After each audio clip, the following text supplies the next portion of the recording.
Ladies and gentlemen, welcome back to the World Championship Series Europe Premier League round of 16. We're in Group B this evening. We already had one game with Vortex absolutely throwing his thunder down on game one against Baby Knight, winning 2-0. Let's just update you if you've just joined us on how the bracket looks, as you can see it on your screen right now. Vortex coming through against Baby Knight, and MC versus ThorZaIN is your next matchup. Sean, Apollo with me. Just a quick recap on that one. We kind of predicted that one, I'm pleased to say. That was by the book.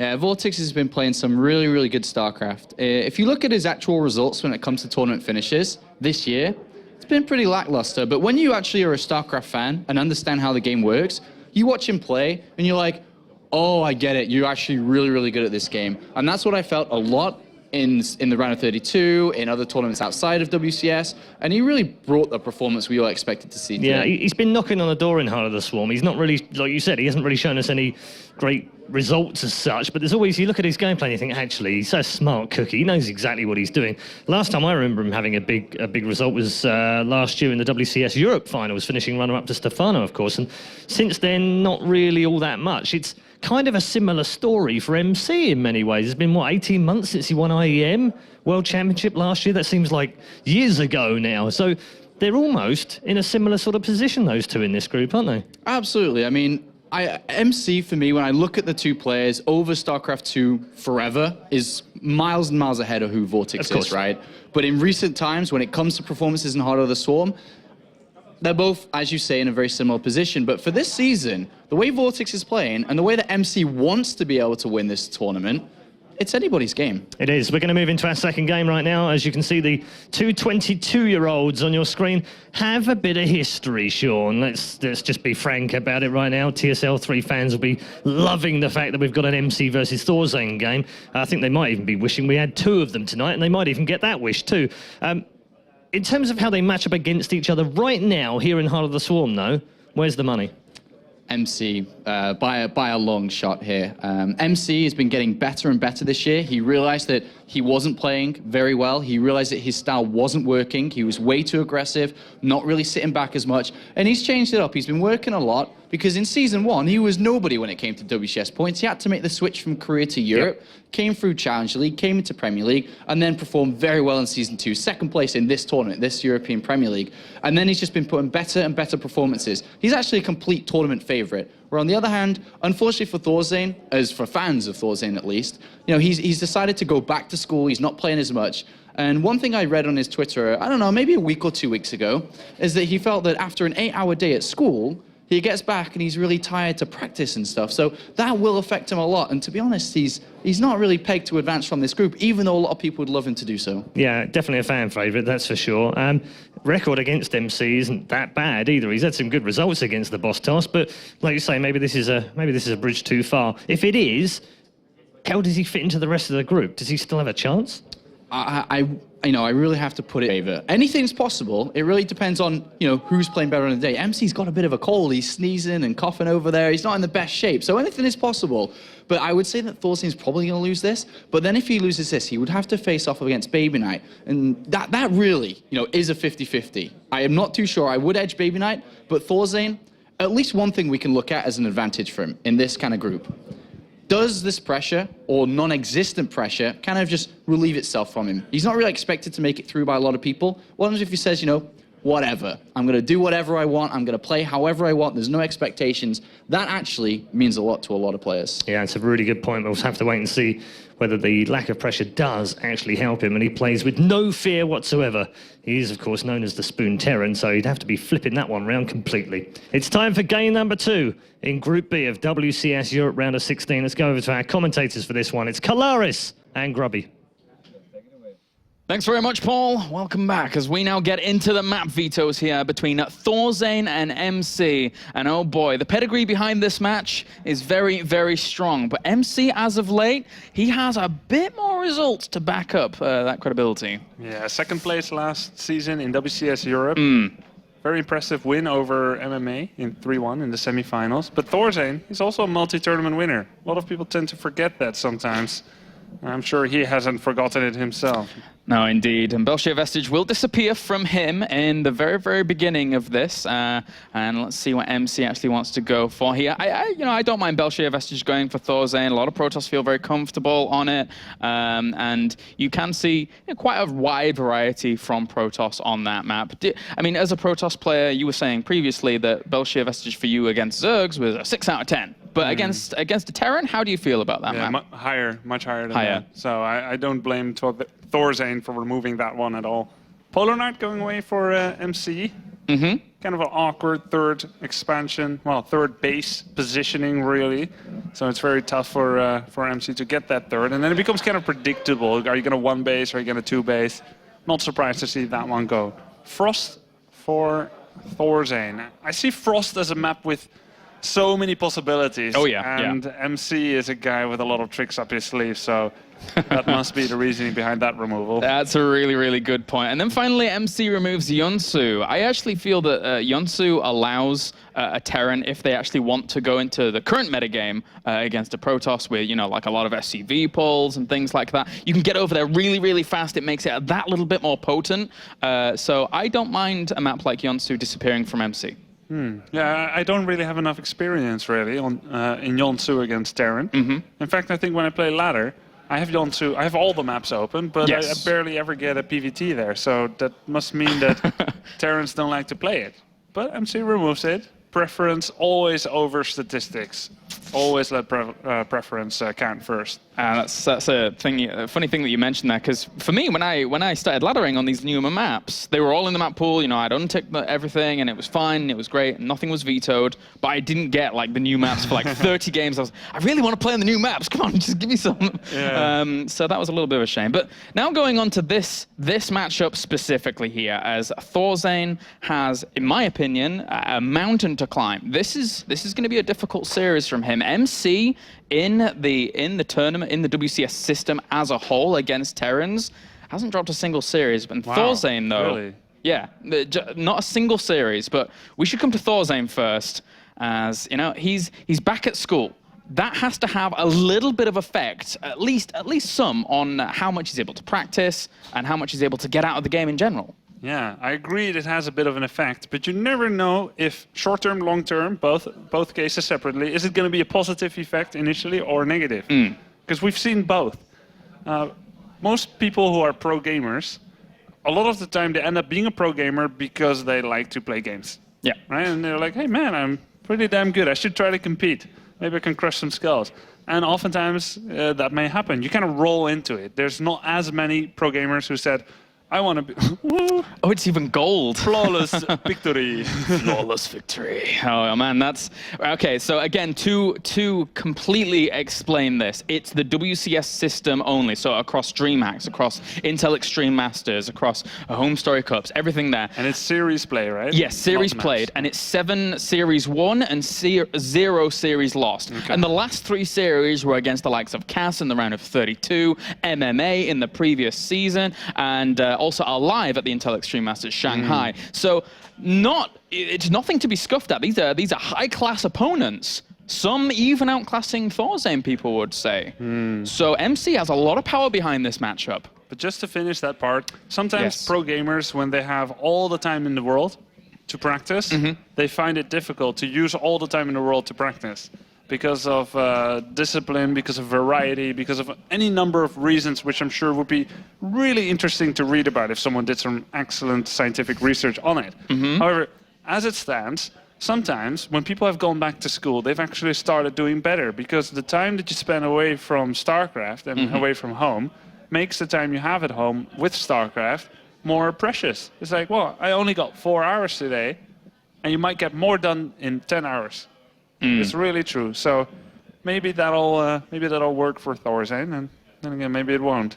It would be nice to see it. I certainly would like to see that. And ThorZaIN, just in general, talking to the guy, he's a very intelligent guy. So he's the kind of guy that is going to move on from, I'm back at school, blah, blah, blah, but he's going to utilize his time pretty effectively.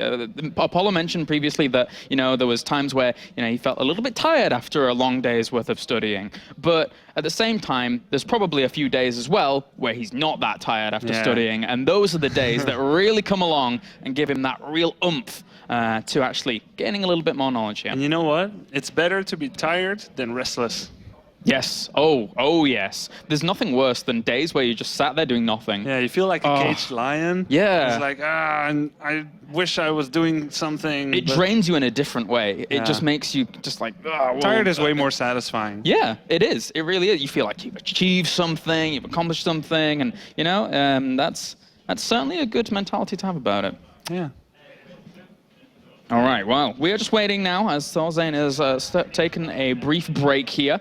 Again, Derelict Watcher will be our first map, and he's just getting everything right and good to go for himself. ThorZaIN in this matchup, currently sitting at around...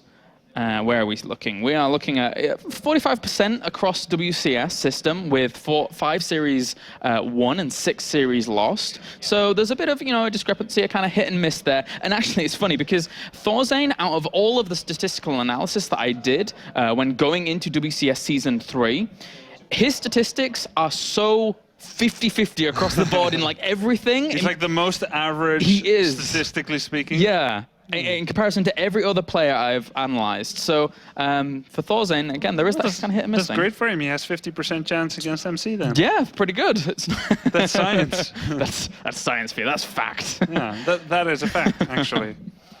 All right, well, as I say, these guys just getting into it. But just in general in this matchup, Gribby, again, you are our resident Protoss expert here.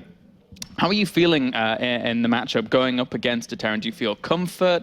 Do you feel the mid game is a little harder because of SCV pulls? What do you think about it? I'm having a little bit of difficulties with Terran currently personally, but it's more because of certain deficiencies in my own play really than I think the game at large. Because right now, very popular, as you said, in the metagame is the SCV Viking pulls. At any time in the game, Terran may pull all their workers and buffer their army with 50, 45 live SCVs who attack. And there will not be a second wave attack usually. That's it. That's the all-in. And it's it can be tough to deal with. People are still trying to figure it out, which is why I'm not concerned about it. And I'm not going to call it like strong or too strong at all, because there's still so many people working on different ways of solving it. Yes, and that's the really interesting part. And it kind of hit us like a truck. After, I mean, it had been happening for a while. The signs were there, but really with WCS Season 2, Bomber winning it, SCV pulling everyone, like also beating first handily, he kind of set the pace there, set the tone. Yeah. And all those replays were released. And right after the replays were released, everyone started getting a lot better at making those kind of SCV pulls. Surprise. Yeah. And you know what happened? I think people watched those replays. No. Yeah, they tried to emulate the style. Wow. Yes. That's some high-level stuff right there. They learn from each other, Kalaris. They do. It's like, it's a hive mind, but for Terrans. Yeah. How curious. But no, I think you're right. And to back that up fully, a player like Bomber kind of figuring something out like that and then dispatching of a player like First, who in the matchup in WCS Korea was flying, absolutely crazy good results against Terrans did First have. And then Bomber comes along and says, actually, no, you're not even going to get to any comfort zone that you would like. I'm just going to kill you before that. And I mean, from ThorZaIN, if I were him going up against a player like MC, I actually don't know if ThorZaIN gets to that situation, because MC can bring a very, very aggressive brand of Protoss against Terran. MC kind of plays Protoss like Vortex and Targa and Tefl play Zerg. He oftentimes has gone very light on upgrades. So he's all about the units, getting a bit more units, less upgrades, and only when when he already has charge and blink, he's like, yeah, go double forge now. But oftentimes he's delayed upgrades for a long time in favor of more units. Yeah. And I wonder if he's still doing that. He's gone through some changes, but he still is the guy who will try to look for a kill timing before he tries to look for a way to get to carriers.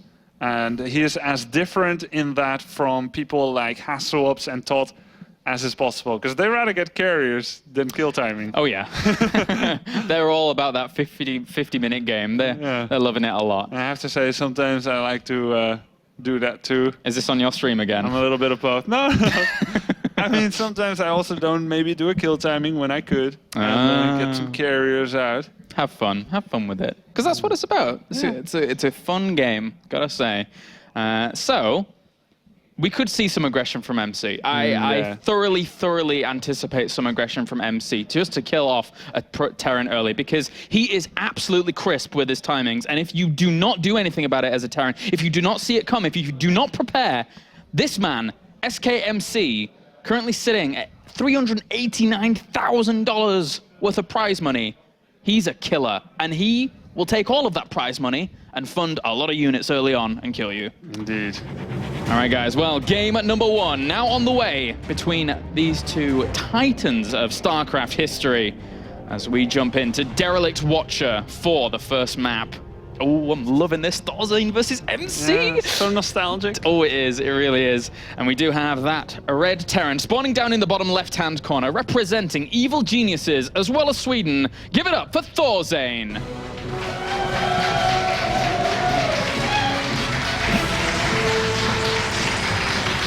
Rousing applause. Very.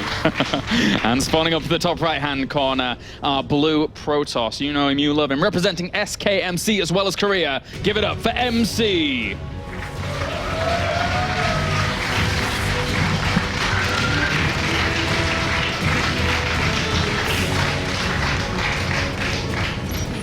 All right, Derelict Watcher. So on Derelict Watcher, I've often seen Terrans open up with Command Center first. And I wasn't quite sure why. And I asked the Terran, and he said because it's a little bit difficult to get a Reaper into the main base of Protoss. I don't think it's as difficult, but it's certainly true that there's only 1 or 2 paths which you can take, and that makes it rather predictable, the Reaper movement. As soon as there's a Stalker out, you cannot guarantee scouting anymore. But ThorZaIN is opening with what looks like a Reaper opening anyway. It's an interesting thing they actually bring up there, because ThorZaIN has not only been known to go for Reaper openings on maps that are more unconventional to go Reaper openings, he's also gone for even double barracks Reapers sometimes. Getting out 5 Reapers early on, it's something we saw him do in the round of 32 against Showtime, and that was on Whirlwind, another map that isn't necessarily that good for Reapers. It's like the worst for it, actually. Yeah, so really crazy styles have been coming out for ThorZaIN as of late. He's not going to go too crazy in this one, but just a sprinkling of Reapers here or there to see what his opponent's up to. Yeah, 1 Reaper so far. He could follow it up with a second, but more than likely you'll see a command center and more barracks following up, or command center and a factory. We'll have to wait and see. MC's opening, he went for a 13 scout while still getting 2 gases. That's a pretty expensive, low mineral type of opening with high gas. So I wonder if he has any special plans with that. Well, we'll have to see here. That was actually quite cute what ThorZaIN did there. I'm under the impression that if he didn't lift that supply depot, that probe could have gotten down there a little bit quicker and then blocked that, but it would have been very minute in detail. Yeah. I wonder if you're right, like, did he do that especially for that reason? Or is it just fall under the rule of know your opponent when you can? I would like to know your opponent when you can, but at the same time, I'm going to ask him anyway what it was about. Anyway, sounds good. Engineering bay block, and so far, he skipped the Zealot, right? So he's only got one, well, he's got the Stalker out now. That's going to be dealing with the Reaper. I think it's going to be a Stargate soon from MC, and if that's what he was planning, which it looks like he was. Oh my God, the Reaper dies. Oh, that's a big hit. Derelict Watcher, man, you can't. It's really difficult to get them in, and that is prime example. And now it's going to be hard for him to really make that kind of Reaper investment pay off. Yes, he killed a probe over the other side of the map, but he doesn't get any information on what his opponent is up to. And as Funka, our observer, showed, the second gas was not shown. Now, MC has 300 gas right now. He did not go for a Stargate or a Twilight Council before the Nexus, but he could certainly choose to make one after the Nexus, and I think a Stargate is not completely out of the possibilities. Maybe some Oracle play? We've seen some delayed, Stargate techs. I think Welnu is a culprit of it, actually. Just going for a Stargate after. Culprit. He's a feisty culprit. He is. So that certainly could be on the cards. He could use that And ThorZaIN, meanwhile, back at home. For Terrans, it's very rare you see too much deviation from this point on. It's just going to be, you know, the straight to bio, straight to stim, try and get a few more barracks out where he can, and macro up against what his opponent's anticipating, which is, wow, actually going for the robo. I think, like, I'm trying to think here if I should be trying to learn from MC and see where this goes, which I think, well, should be the first and foremost thought. But I also wonder, is this truly the best way of achieving whatever he thinks he's trying to achieve? Because he's got 500 gas and no real way to spend it now. Is it for a lot of centuries for an Immortal Bust? His robo's too late for that. An Immortal Bust usually makes a robotics facility no later than 4:50, and he made it at roughly 6 minutes or so. And he had the gas the whole while, so he could have thrown it down if he wanted to earlier. You're right, yeah. And with that gas amount that he has now, he could have had more minerals. And if he had more minerals, his gates and robo would be faster, which would be better for a bust type of play. So he's just got a lot of gas because... Okay, I'm trying to formulate a hypothesis here, a theory, right? Does he have this much gas because he thinks he's going to be on 2 base for a long time? He thinks it might be difficult to get a third, and he just wants to get the most gas as quickly as possible based on the game timer off of these 2 bases? Well, I don't know. It's certainly a conundrum that we're going to have to solve here, as the Twilight Council's going down behind this and RoboBay at the same time. So that's a lot of, you know, a lot of tech to invest in heavily in terms of gas, and a lot of the gas is already spent for itself. Yeah, but then his assimilators on the expansion started at 7:42, which is at least 40 seconds later than what's usual. So he had the early gas from the main, but he had the later gas from the natural. So it kind of balances out everything out, but it delayed some of his mineral building. So I don't know if it's the best way of doing it, but it's MC, and certainly he's more of an authority on these matters than I am. He's a pretty strong authority, you're right. And just as Apollo loves his charge, MC loves his blink, so that is going to be coming out. That he certainly does. Now let's look a little bit at ThorZaIN, because we've been kind of neglecting him in our attention here. And of course, it's because maybe I don't know Terran as well, but certainly there's a lot to be said here. ThorZaIN, he's got his Reaper, he tried to get it in, didn't get the info, but then came in with an SCV and saw most everything that he needed to anyway. Based on what he saw, maybe the amount of gas that had been mined, he said a bust is not that possible. So he went for a very quick 3rd orbital. His first 2 medevacs are coming out, and they're going to be finished at around 9:50 or so, which is just a little bit slower than you normally could from 2 base. It's not all that bad, and he's got the 3rd orbital squeezed in. So with his upgrades coming out now, and with extra barracks and add-ons coming and so forth, and such an early 3rd, I want to say that ThorZaIN isn't really in quite a good position. He's played a smart, reactive game, has not sustained any damage to him whatsoever, and it's gonna remain to be seen whether he's going to correctly identify what MC is doing, which looks like Colossus Blink from 2 base? It certainly does. You made a good point earlier on saying, you know, he would rather get a lot of units out as opposed to any kind of attack and armor upgrades, and that's certainly coming along here now as MC. This could pose a big threat to his opponent because ThorZaIN right now is focusing, you know, on that medevac production. He's eventually going to want to spot what his opponent's up to because right now he hasn't seen anything. There's the scan. Oh, he sees 2 Colossi that were hidden on the high ground. So this gives him a big, big tip off right now. He sees the Chrono Boost on the Robo. He sees the Chrono Boost on the RoboBay. Could there be an any more perfect scan? It was Not nice. Even if it was his birthday, would he have a more beautiful scan than that? Oh, it's birthday and Christmas for ThorZaIN right now. He's getting all the presents. He's even throwing down the 2nd starport. He knows he needs a lot of Vikings out very quickly. Brought the other 2 medevacs down back, knowing that he probably wasn't going to bust any position of his opponent, having, you know, a more army-focused 2-base mentality. Because he has a Marine sat at the 3rd as well, knowing that there isn't one down yet. Uh-oh. Impending doom, potentially. Medevacs are flying to a place where Stalkers are hiding. Now Medevacs flying in the Zalnaga Tower, which is kind of a blessing in disguise for ThorZaIN, because he's going to drop units here. Oh, but he's not going to see it because the Zealot was warped in. That was so smart. So smart by MC. Great blink forwards here, bringing down both of those medevacs and isolating a lot of those Marines as well. That being said, a lot of Stalkers did die in the process. That bio has a lot of firepower. But killing the medevacs off wasn't too bad there for MC. Yeah.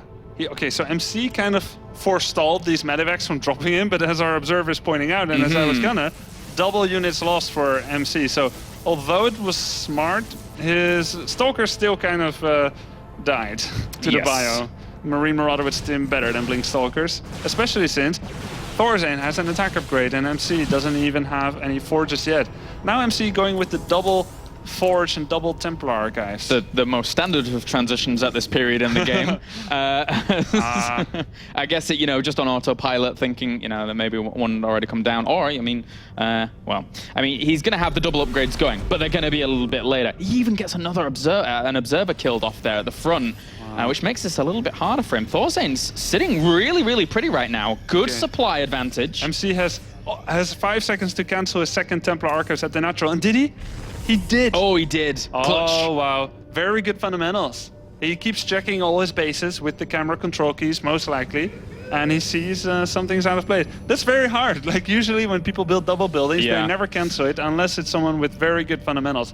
And that's something that MC definitely has. But now, if ThorZaIN goes with this, he salvage all those bunkers and just go. If he goes, is Storm going to be done in time? I think MC can actually stall out with this push now, with the SCVs coming along as well. ThorZaIN going for this. That is a lot of SCVs, and he sees them already. So MC has opportunity to prepare. The mule pool. It's the mule pool. They it's got the mule 60 pool. life. They can't attack. That's, it's enough. Whatever. This is like a new kind of manor muling. It's like, I'm bringing my full mules from my base. This is good timing by ThorZaIN. I see Storm finishing, but there's just 3 High Templars, and of those 3, only 1 has Storm right now. Yeah. And the 1-1 isn't done for MC, so we've basically got 1-1 from Terran against 0-0 from Protoss. This army is not the biggest here from MC. He's trying to get his third base up and running as well, but ThorZaIN now gets himself a really good spot. Oh, even snipes out a High Templar before it has energy for Storm. That's a good pickup. Only now 2 of those High Templars have energy for those Storms. ThorZaIN is fairly maxed out, almost maxed out, and it's just for lack of a supply depot.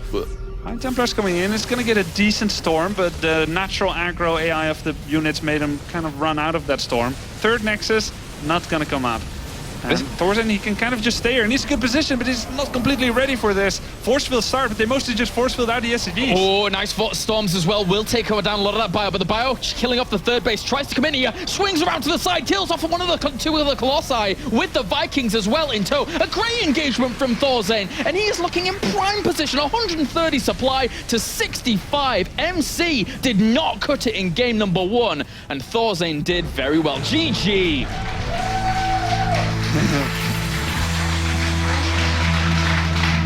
Good stuff by ThorZaIN in game number 1. Was not expecting that out of him. Yeah.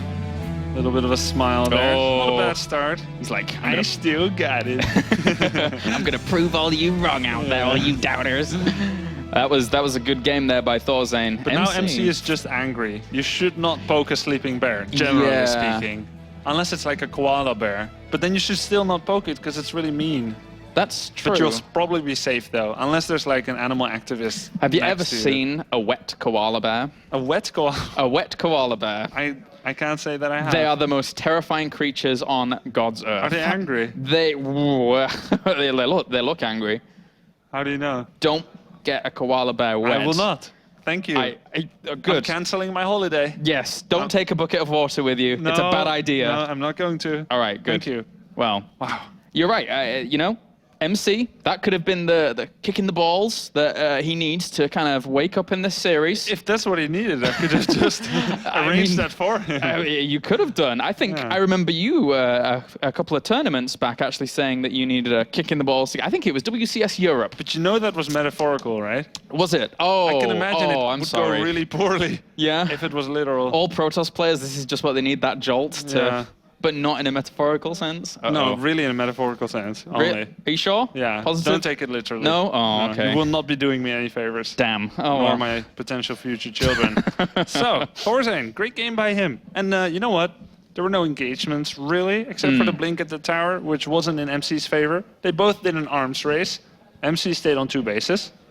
And ThorZaIN went for a very quick third. Pretty textbook. And he didn't make any big mistakes. Well played by ThorZaIN. Let's get into the second. Let's indeed. And as we have Akilon Waste as our second map, spawning up to the top left-hand corner are Red Protoss, looking for the 2... Red Terran, I should say, in fact. Looking for the 2-0 in this series, representing EG as well as Sweden. Give it up for ThorZaIN.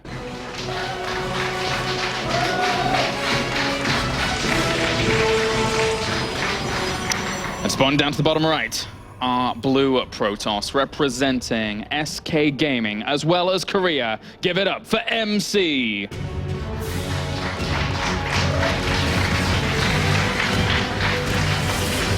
He's angry. He's angry. He's angry. Yeah, you've done it now. You've done it now, ThorZaIN. Yeah. You've gone ahead and done it, ThorZaIN. Oh, you gone done it. All right, well, Akilon Waste is our map. And this is a map. If ThorZaIN carries through from the round of 32 to the round of 16 in a similar fashion to what he did against Showtime, this could be a map that he actually went double barracks with Reapers. Did he? No, it could be. That's what I'm saying. Oh, yeah, yeah.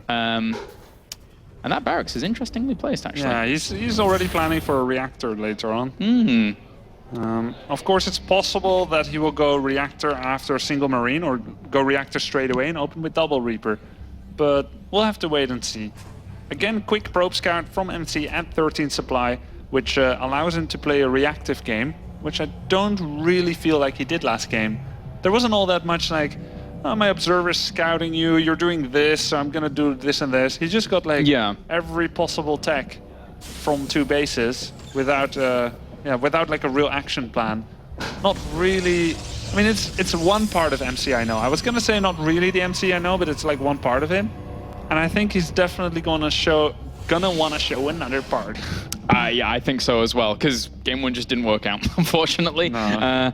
And ThorZaIN, he's looking well versed against Protoss in that first game. Gotta say, very, very well done. You can sometimes see slips in Terran's macro when going for that 3-base kind of SCV pull mentality. But MC never really threatened, never did anything to do that. So ThorZaIN was playing his own game the whole time long, and he felt so comfortable. Yeah, I mean, most people who are playing against an opponent who seems to not really be there, it's almost going to feel like you're playing against AI. Almost everyone is comfortable if they are left alone. Yeah. Of course, sometimes the pressure of the match will make them uncomfortable, but if that had happened, he wouldn't have been about 50 supply ahead of MC. Like sometimes you do see like, oh my god, this player is making errors through, like they're not forced errors whatsoever, through only his own fault.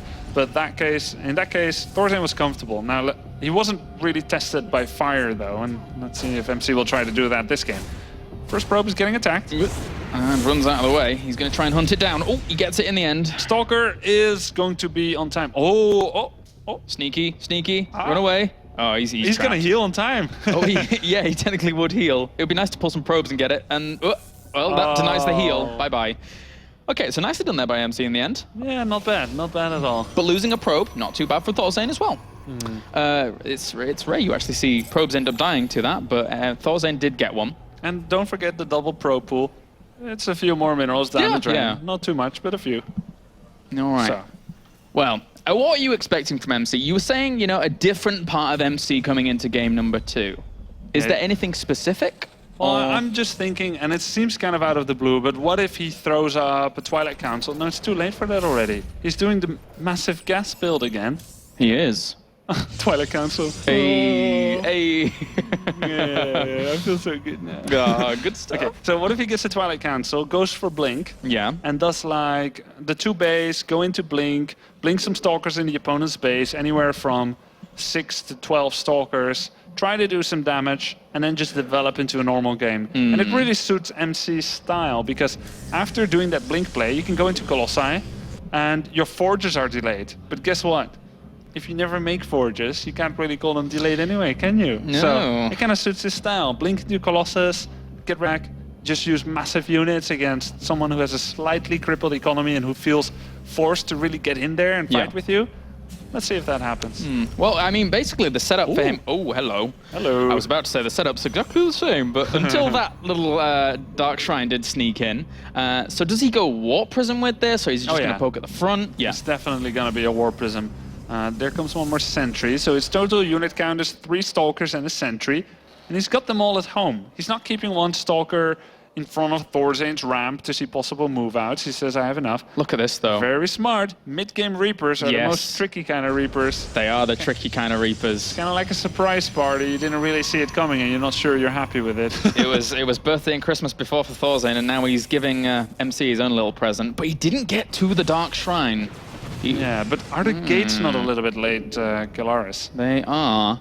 And now, does that prompt him to take precautions? He has a missile turret at the front, that's good. But in the main... Oh, wait, no, that's a barracks, never mind. I was like, wait a minute. That's the most big missile turret I've ever seen. I saw like the corner of it on my screen. I was like, is that... No. Crikey. Oh, well. But so this warp prism could certainly do something. Hey, How I much... see a missile turret building. Is it? Oh, it's in the mineral line. Yeah. Oh, ThorZaIN. I think that's, is it what they call game sense? I think that is game sense, I think it is. Vaunted game sense by ThorZaIN there. Very, very good And indeed. look at his army movement. I feel like he kind of has an inkling of what's happening. Small supply block. No, let's call it a big supply block. It's quite a big supply block. Yeah, that's going to take a while to get out of. And even if he would say, right, I need to call down some, you know, like a supply block, a supply extra depot, then, you know, he wouldn't technically have for scan or something like that. Do that right now. So that would be really, really weird if that were to happen. But that's not going to be the case. The warp prism's going to fly in. Wow. There you go, there's a scan, and there's one DT gone. Saves the second one, but still, no damage being incurred here from ThorZaIN. He's doing great. He's doing very great.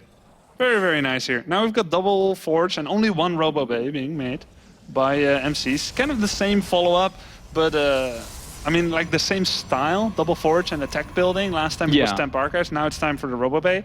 Blink is already coming. There we go with the +1/+1. Worker count, 49 probes and none building. SCV count, 47, still building and building a third command center. So ThorZaIN going for a longer game once again.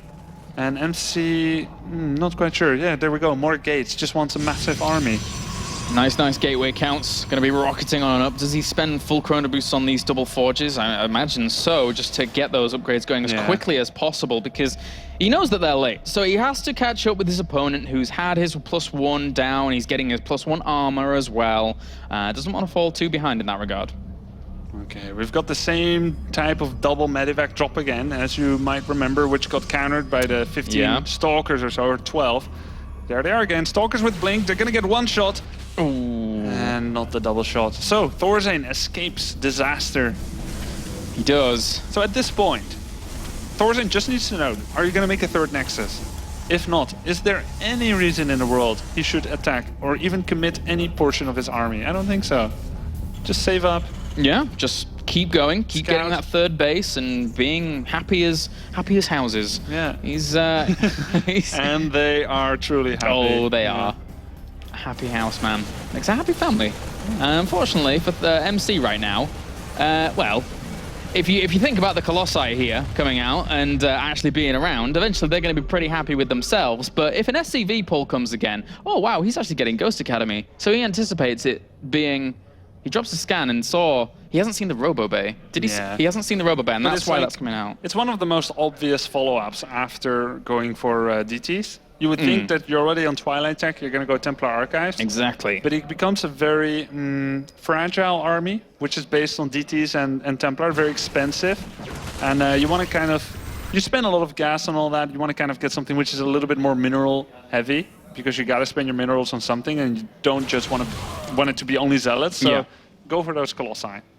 All right, well, the drops, they've tried to do something, but haven't really found too much wiggle room at all, as ThorZaIN is eventually going to spot this third base. He's a pylon, he just needs to skirt over a little bit to fully accept that that is there. But the pylon should be pretty much a bit of a giveaway anyway. It's very rare that you would have to throw a pylon down, as well as an assimilator. That's kind of strange as well. Whoa. Hallucinate some probes, send them to the minerals, and you've just got a gas and a pylon. Mind games. This will be the best mind game. Can you put hallucinated probes in an assimilator? No. Darn. Yeah. That would be even cooler. But then it would take away the Vespene gas. I'm like, wait a minute. You're just like no, wasting all it's fake Vespene gas. It's hallucinated Vespene gas. That's what like, Vespene gas does. I see. All right. Well, we have that Templar Archives now being added on for MC. So he is going to get a nice position in terms of his tech. Yeah. But again, it's going to be questionable whether or not he finds the stability. But the supply counts are a bit more even in this game. Yeah, and I'll tell you something else. We've got 2-2 kind of finishing up for MC here.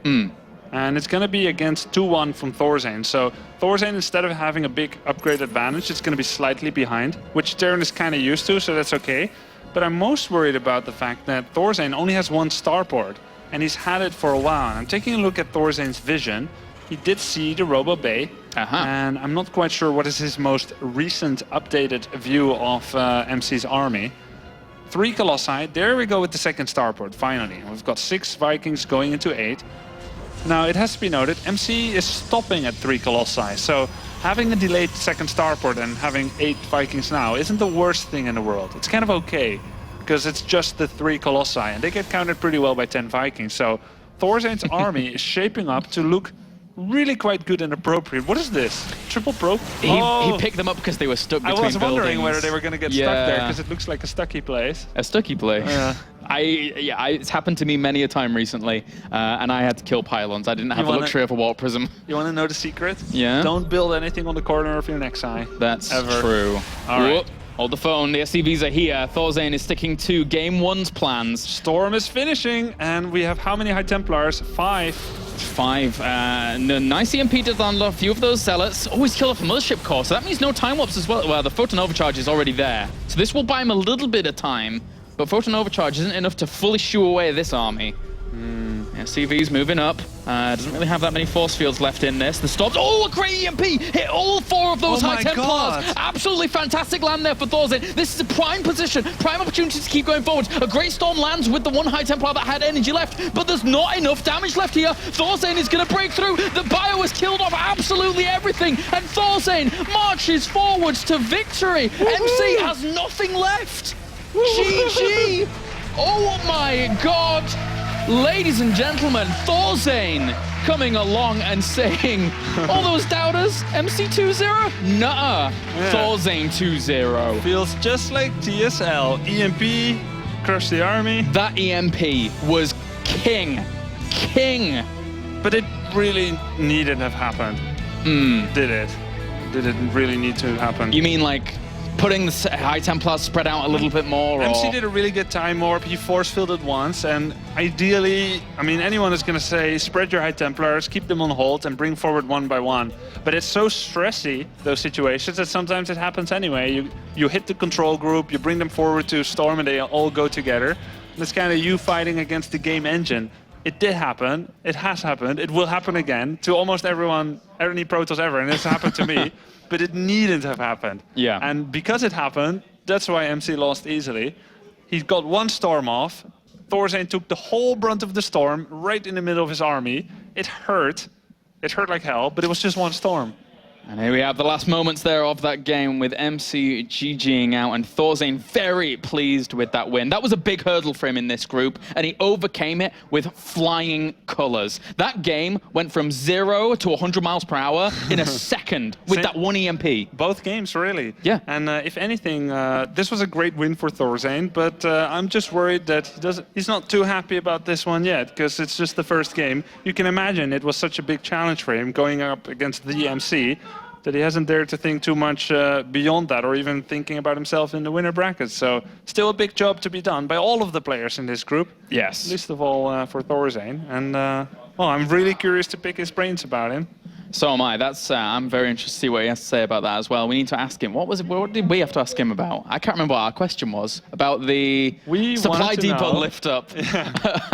Okay, about that probe. Maybe Paul can ask if the supply depot lift up was to delay the probe from getting 1 more hit off on the SCV on Derelict Watcher, or if it was just a random I want to annoy and delay you. Or to block thing. to the command center, or at least block a little bit of time. Yeah, because the Reaper came out and killed the probe when the SCV was 5 life. Is that something that he experienced before? Or is it just like, I'm going to lift my supply depot when you want to enter, just for the heck of it? We shall see. Anyway, guys, we'll hand it over to Mr. Redeye with an interview with the winner, e.g. ThorZaIN. Thank you very much, guys. Yes, with Marcus, who doesn't like being called ThorZaIN, so I won't call him that. Fantastic game. I don't want to sound too shocked, but, you know, you were heavily backed as the underdog in that game. MC, we all know what he's like, but you've just destroyed him. Let's roll it back to game 1 first of all. You had some issues at the start of the game. How did that affect you going in? Were you kind of like irritated by that, or did you just put that out of your mind? Issues? With your sound.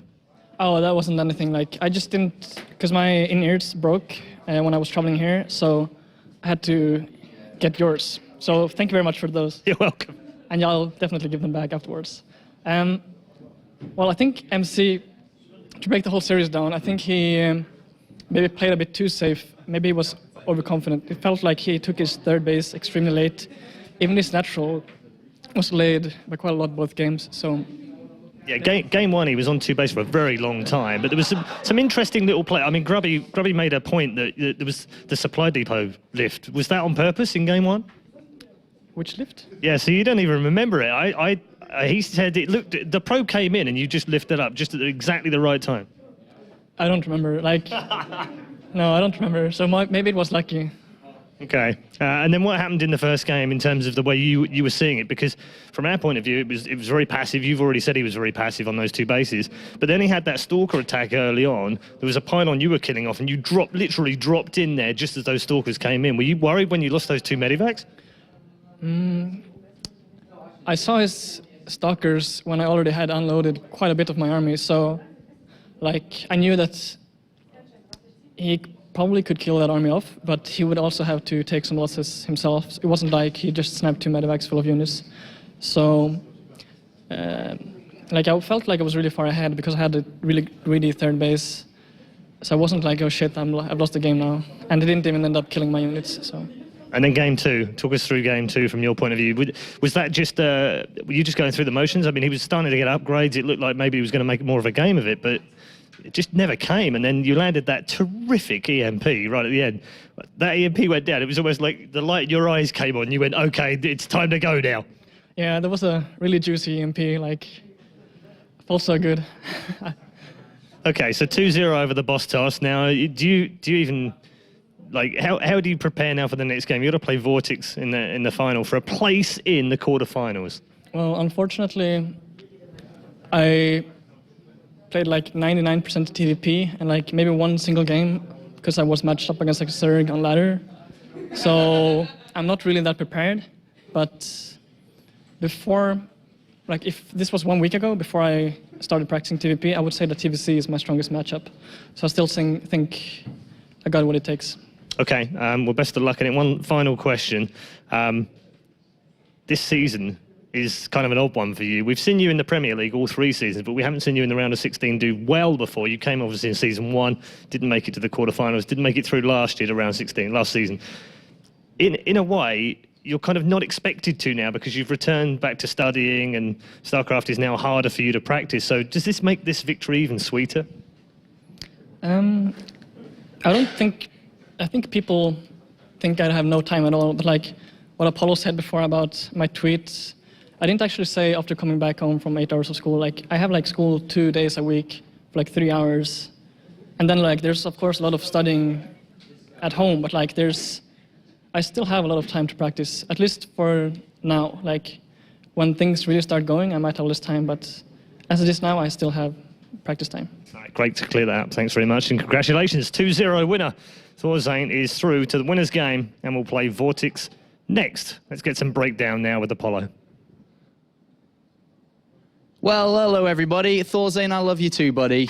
Gonna be doing some analysis now, looking at how ThorZaIN won, but the one thing I wanted to look at is game number 1, because this game for me was much more interesting than the second game, because the second game was a DT build that didn't really work, and then a follow-up attack from ThorZaIN with EMPs and so on. But this is something which hopefully I'm going to teach you a lot on. Hopefully. So first of all, I kind of realized, and I talked a little bit with Baby Knight behind stage 2, is that at this point, I really felt that ThorZaIN knew how his opponent was going to open. Because if we look with ThorZaIN's vision before he decides to Engineering Bay block, he's seen nothing, right? So at this point, as a player, you don't know if a Zealot's going to come, but let's just see what the SCV does. So with the SCV moving forward, he doesn't go scout, he doesn't second guess himself. The first thing he does is, well, once he pokes up, he does go scout, my bad. But when he comes down, the first thing he does, straight Engineering Bay block. He notices that this is a Chronoboosted Stalker, and this automatically gives him a bit of an edge in the game because he knows that there's no Zealot on its way. So this is the first step of pushing MC in the wrong direction. The other thing that really joins well with the Engineering Bay is the Reaper. So the Reaper here is going to pull the attention away from the Stalker, even if for just extra couple of seconds, then that allows the Engineering Bay to get more done. He even tries to come back up again to pull the Stalker back. And then he was hopefully trying to get something done here, but with the Reaper dying, it didn't quite work. So this was the start of kind of the upside for ThorZaIN.